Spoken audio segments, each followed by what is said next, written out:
The screen is yours, sir. Merci, Monsieur le Président. Monsieur le Président, chers collègues, l'année 2020 marque les 45 ans de l'adoption de l'acte final d'Helsinki et de son décalogue et les 30 ans de la signature de la Charte de Paris.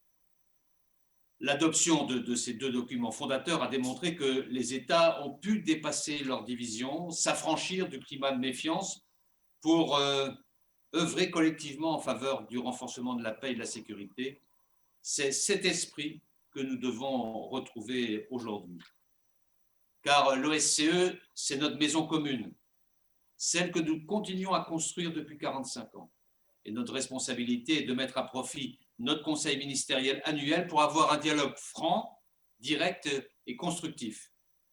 Il est indispensable si nous souhaitons répondre aux multiples défis qui se posent à nous, car ces défis sont nombreux pour la sécurité européenne et pour notre organisation. Sur le dossier ukrainien, sur lequel depuis près d'un an après le sommet de Paris et la dynamique nouvelle qui s'est ouverte, la France et l'Allemagne poursuivent des efforts qui restent difficiles en faveur de la résolution du conflit russo-ukrainien et du plein rétablissement de la souveraineté et de l'intégrité territoriale de l'Ukraine. Sur le dossier du Haut-Karabakh, bien évidemment, sur laquelle la France, en tant que coprésidente du groupe de Minsk, s'est également engagée à tous les niveaux et en lien avec nos partenaires américains et russes en faveur d'une résolution pacifique et durable.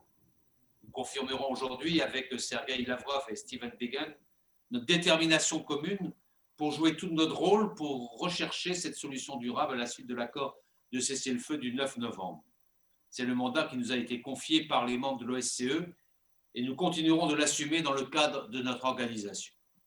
Je n'oublie pas, parmi les dossiers de crise, les autres crises de notre voisinage dont la résolution doit continuer de progresser, notamment dans le cadre des discussions internationales de Genève, afin que la Géorgie puisse recouvrer son intégrité territoriale et dans le cadre du format 5+2 pour la Moldavie.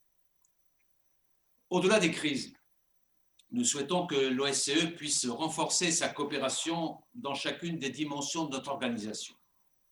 La dimension politico-militaire, car la fragilisation des outils de maîtrise des armements, notamment du fait de la fin du régime sur les forces conventionnelles et du retrait américain du traité ciel ouvert et l'impossibilité de moderniser le document de Vienne, porte atteinte à nos intérêts collectifs de sécurité et nous devons mettre un terme à cette dynamique délétère. La dimension humaine, car nous reconnaissons tous ce lien fondamental entre notre sécurité commune et le respect des droits humains et des libertés fondamentales, un lien qui fait la spécificité de notre organisation. Or, ces engagements sont bafoués sur notre continent, comme en témoigne les violations massives et systématiques des droits de l'homme observées en Biélorussie. Je veux insister tout particulièrement sur la défense de l'indépendance et de la liberté des médias. Elle est d'autant plus fondamentale que nous voyons se multiplier et se déployer des campagnes de manipulation de l'information, des campagnes de haine, de propagande, qui visent à saper le fondement même de nos sociétés démocratiques. La France l'a expérimenté ces dernières semaines à la suite des attentats terroristes de Conflans-Sainte-Honorine et de Nice. La dimension économique, enfin, que nous ne devons pas négliger et qui doit permettre d'agir sur les défis importants qui se posent à nous, tels le défi environnemental. Madame la Présidente, chers collègues, ces défis, et l'année 2020 l'a encore démontré, imposent que notre organisation fonctionne correctement. C'est pourquoi la résolution de la crise institutionnelle que nous actons aujourd'hui était indispensable. L'OSCE a besoin de responsables de la qualité de ceux que nous désignerons, je l'espère, demain.